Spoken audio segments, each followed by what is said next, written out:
हाल में ही ट्रंप ने यूरोपियन देशों को ये चेतावनी दी थी कि अगर उन्होंने उनके ग्रीनलैंड कब्जे के प्लान को नहीं माना तो 1 फरवरी से इन सभी देशों पर 10% टैरिफ और 1 जून से इन सभी देशों पर 25% टैरिफ लगा दिए जाएंगे। और विशेष तौर पे यूरोपियन देशों ने ये डिसाइड किया है कि वो जो अमेरिकन एग्रीकल्चर प्रोडक्ट हैं उन पर टैरिफ लगाएंगे, जो सबसे ज़्यादा हिट करेगा अमेरिका को, सबसे ज़्यादा परेशान करेगा अमेरिका को। यूरोप और अमेरिका के बीच में ये tariff war, trade war start होगा तो ऐसा नहीं है कि इसका असर सिर्फ अमेरिका यूरोप के ऊपर होगा, इसका असर पूरी दुनिया की इकोनॉमी पे पड़ेगा, शेयर मार्केट पे पड़ेगा, सप्लाई चेन मैनेजमेंट पे पड़ेगा। नमस्कार दोस्तों, आज बात करेंगे एक इम्पॉर्टेंट डेवलपमेंट पर, और वो डेवलपमेंट ये है कि यूरोपियन देश ट्रंप के टैरिफ का तगड़ा जवाब देने की तैयारी में है। तो जैसा कि आपको पता होगा कि हाल में ही ट्रंप ने यूरोपियन देशों को ये चेतावनी दी थी कि अगर उन्होंने उनके ग्रीनलैंड कब्जे के प्लान को नहीं माना तो 1 फरवरी से इन सभी देशों पर 10% टैरिफ और 1 जून से इन सभी देशों पर 25% टैरिफ लगा दिए जाएंगे।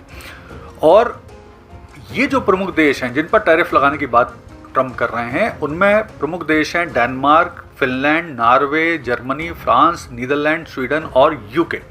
तो इन देशों पर, और इसमें भी प्रमुख रूप से जो मुखर देश है, बहुत ज़्यादा जो इस मुद्दे का विरोध कर रहे हैं, वो है फ्रांस और उसके राष्ट्रपति मैक्रोन।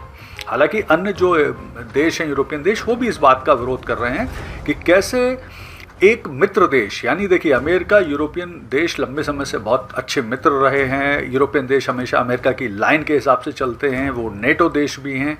तो अब ट्रंप कैसे इन्हीं देशों को धमकी दे रहे हैं, इस बात को लेकर ये देश बड़े हतप्रभ हैं, बहुत आश्चर्यचकित हैं, बहुत ज़्यादा अपने आप को ठगा हुआ सा महसूस कर रहे हैं। तो इनने भी अब प्लान किया है कि अब वो ट्रंप के इन टैरिफ का जवाब तगड़े तरीके से देंगे, और इसके लिए जो यूरोपियन यूनियन ने वर्ष 2023 में एक एंटी कोरिजन इंस्ट्रूमेंट एक्ट 2023 बनाया था, उसका इस्तेमाल करेंगे।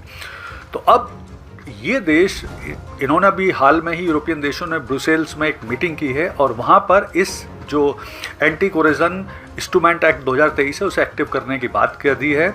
और अब इन्होंने डिसाइड किया है यूरोपियन देशों ने कि वो अमेरिकन गुड्स पर भी टैरिफ लगाएंगे, और इसके लिए इन देशों ने 93 बिलियन यूरो का प्रावधान कर दिया है। तो पहले तो हम समझते हैं कि आखिर जो यूरोपियन देश हैं और अमेरिका के बीच में व्यापार कितना है। तो देखिए, अगर हम सिंगल यूरोपियन देशों की बात करें तो वो व्यापार अधिक नहीं है, लेकिन एज ए यूरोपियन कंट्री और अमेरिका जब व्यापार करते हैं तो ये दुनिया के सबसे बड़े व्यापार और अमेरिका के सबसे बड़े व्यापार में से एक हो जाता है। यूरोपियन यूनियन और अमेरिका के बीच में 1 ट्रिलियन US डॉलर का व्यापार होता है, जो बहुत ही बड़ा है। तो इस व्यापार को हिट करने के लिए अब यूरोपियन देशों ने भी अमेरिकन गुड्स पर इस एंटी कोरिजन इंस्ट्रूमेंट एक्ट के अंतर्गत टैरिफ लगाने का प्रावधान कर दिया है। अब इससे क्या होगा, अमेरिका के ऊपर क्या असर पड़ेगा? तो देखिए, सबसे पहली चीज़ तो ये है कि इस टैरिफ लगाने के बाद जो अमेरिकन गुड्स हैं वो महंगे बिकेंगे, यानी वो आसानी से फिर उनकी पहुंच नहीं होगी यूरोपियन देशों में। और विशेष तौर पे यूरोपियन देशों ने ये डिसाइड किया है कि वो जो अमेरिकन एग्रीकल्चर प्रोडक्ट हैं उन पर टैरिफ लगाएंगे, जो सबसे ज़्यादा हिट करेगा अमेरिका को, सबसे ज़्यादा परेशान करेगा अमेरिका को, क्योंकि वो बहुत बड़ा एक्सपोर्टर है यूरोप के लिए इन गुड्स का। दूसरी, वो यूरोपियन जो अमेरिकन कंपनी है उनका यूरोप में एक्सेस रोकेंगी या तो लिमिट कर देंगे। तीसरा, इस एक्ट के अंतर्गत वो जो अमेरिकन इन्वेस्टमेंट है यूरोप में होता है उसे भी वो स्टॉप करेंगे, रोक देंगे। तो ये इन्होंने प्लान किया। इसके अलावा क्यों इतना तगड़ा प्रहार करना चाह रहे हैं यूरोपियन देश अमेरिका के ऊपर? तो उसका सबसे पहला कारण तो ये है कि उन्हें समझ में नहीं आ रहा है कि अमेरिका, जो कि लोकतंत्र का इतना बड़ा चैंपियन बना हुआ है, डेमोक्रेसी की बातें करता है, वो किस तरह से एक संप्रभु देश, यानी डेनमार्क की एक टेरिटरी है ग्रीनलैंड, उस पर कब्जा करना चाहता है। क्यों चाहता है कब्जा करना? तो एक तो वो है। दूसरा, उनका कहना है कि ये रूल ऑफ लॉ, यानी दुनिया जिस तरह से एक रूल के, नियम कायदों के अंतर्गत चलती है, ट्रंप उसे ख़त्म करना चाहते हैं। वो सुन ही नहीं रहे हैं किसी की।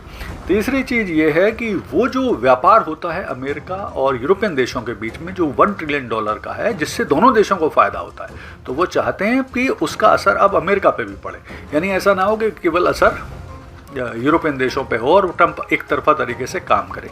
तो ये अब उनका प्लान है। तो देखिए अब क्या होगा, जैसे ही ये प्लान वो एक्टिव करेंगे और यूरोप और अमेरिका के बीच में ये tariff war, trade war start होगा, तो ऐसा नहीं है कि इसका असर सिर्फ अमेरिका यूरोप के ऊपर होगा, इसका असर पूरी दुनिया की इकोनॉमी पे पड़ेगा, शेयर मार्केट पे पड़ेगा, सप्लाई चेन मैनेजमेंट पे पड़ेगा। इसके अलावा शेयर मार्केट गिर सकते हैं, महंगाई बढ़ सकती है। तो मतलब ये इसका जो असर है वो सिर्फ यूरोप अमेरिका तक नहीं है, पूरी दुनिया पे पड़ने वाला है। तो अब होना क्या चाहिए, आवश्यकता किस चीज़ की है? तो ट्रंप के लिए हमेशा कहा जाता है कि ट्रंप स्टॉको, यानी ट्रम्प्स ऑलवेज चिकन आउट, यानी ट्रंप अपनी बातों से पलट जाते हैं। तो इस बात में विशेषज्ञ कह रहे हैं कि वैसे तो ट्रंप के लिए ये स्लैंग के रूप में इस्तेमाल होता है, लेकिन यहाँ पर विशेषज्ञ कह रहे हैं कि अगर ट्रंप ने ट्रैको कर दिया इस बात को कि यूरोपियन देशों पर टैरिफ लगाने से वो पीछे पलट गए, तो ये पूरी दुनिया के लिए बहुत अच्छा है, मानवता के लिए अच्छा है, और पूरी दुनिया एक नए महंगाई, टैरिफ, ट्रेड वॉर और सप्लाई चेन में डिस्ट्रप्शन, इन सब से बच जाएगी, जो कि पूरी दुनिया के लिए लाभदायक है। धन्यवाद।